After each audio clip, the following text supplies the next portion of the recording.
आज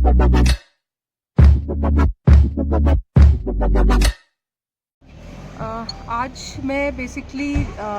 सदर थाना और इससे पहले भी हम और भी थाने गए हैं। तो ईसीआई का, इलेक्शन कमीशन ऑफ इंडिया का,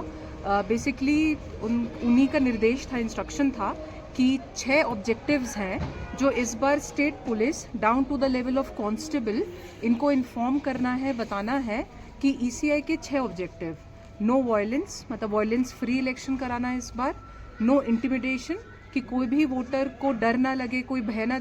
दिखा पाए, फ्री एंड फेयर रहे election; third is no influence, कोई किसी तरीके का इन्फ्लुएंस ना कर पाए कैश काइंड में; fourth is no booth jamming, जैसे आपने देखा है बंगाल में कई बार बूथ जैम हो जाता है, फेयर एंड फ्री नहीं होता election; no source jamming, source jamming मतलब अगर जिसका जहाँ जिस पाड़ा में, जिस वार्ड में घर है, वो आसानी से वहाँ से कोई विदाउट फियर एंड भय निकल के पोलिंग स्टेशन तक पहुँच सके, आराम से अपना वोट कास्ट कर सके। And sixth is no छप्पा,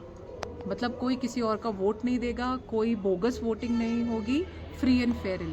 voting होगी। तो यही आज मैंने अपने ओसीज आईसीज को ब्रीफ किया है, एसएचओज को ब्रीफ किया है, और उनको भी यही निर्देश दिया है कि वो अपने कांस्टेबल लेवल तक, नीचे तक जो भी इलेक्शन की ड्यूटी पर है उनको ये ब्रीफिंग करें। और इसके साथ साथ में जो हमारा रिप्रेजेंटेशन ऑफ पीपल एक्ट 1951 है, उसका 129 सेक्शन है, जिसमें बोला गया है कि जो भी सिविल तरफ से इलेक्शन ड्यूटी पे हैं, पुलिस पर्सनल जो इलेक्शन ड्यूटी पे हैं, वो किसी तरीके का कोई भी इस टाइप की एक्टिविटी नहीं करेंगे जिससे इलेक्शन किसी एक पर्टिकुलर कैंडिडेट के फेवर में या किसी एक पर्टिकुलर कैंडिडेट के मतलब नॉन फेवर में जाए। तो ये मैंने सबको बता दिया है, क्योंकि इस टाइप की अगर एक्टिविटी कोई पुलिस पर्सनल करता है, पुलिस ऑफिशियल करता है, तो उसके अगेंस्ट मतलब एप्रोप्रिएट एक्शन लिया जाएगा। तो ये आज मैंने ब्रीफिंग के लिए बेसिकली आज आई थी। इलेक्शन के दौरान कुछ भी कंप्लेन हो तो कैसे कर सकते हैं? हाँ, उसी के लिए बहुत अच्छा क्वेश्चन पूछा आपने। उसी के लिए हमने 2 दिन पहले, आप हमारा जो फेसबुक पेज है दार्जिलिंग पुलिस का, काइंडली आप सभी फॉलो करें, और आपके माध्यम से मैं सभी दार्जिलिंग के जो सिटीजन्स हैं उनको भी बोलूँगी, काइंडली फॉलो करिएगा दार्जिलिंग पुलिस का पेज। उसमें हमने हमारा जो हेल्पलाइन नंबर है उसको रिलेटेड एक पोस्ट किया है,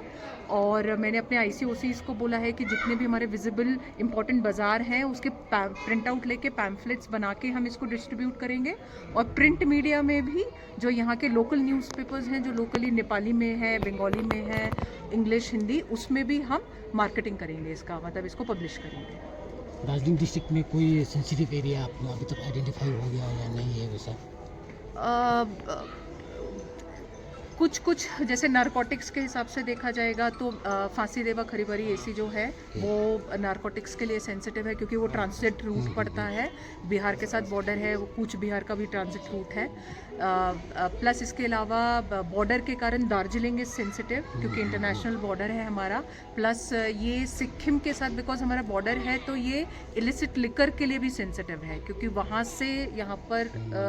कम दाम में क्योंकि मिलता है, तो सिक्किम से काफ़ी लिकर आती है इधर पे। उसी के लिए हमारे नाका पॉइंट्स हैं। सिंगला में एक इम्पॉर्टेंट नाका पॉइंट है, माजिरहाट में है, RRPS में हमारा त्रिवेणी के साथ है, जहाँ पे एटलीस्ट हम ये हमारा मजिस्ट्रेट के साथ SST नाकाज हैं, जहाँ पर हम इस पर एक्शन ले सकें। और इसके अलावा एक्सपेंडिचर सेंसिटिव भी हमारे नीचे की 2 ECs हैं, वो एक्सपेंडिचर सेंसिटिव भी हैं, जहाँ पे कैश इनफ्लोज का पहले भी घटना हुआ है, तो उसमें भी हमने एक्स्ट्रा FST रखी हैं, जो फ्लाइंग स्क्वाड की टीम्स होती हैं।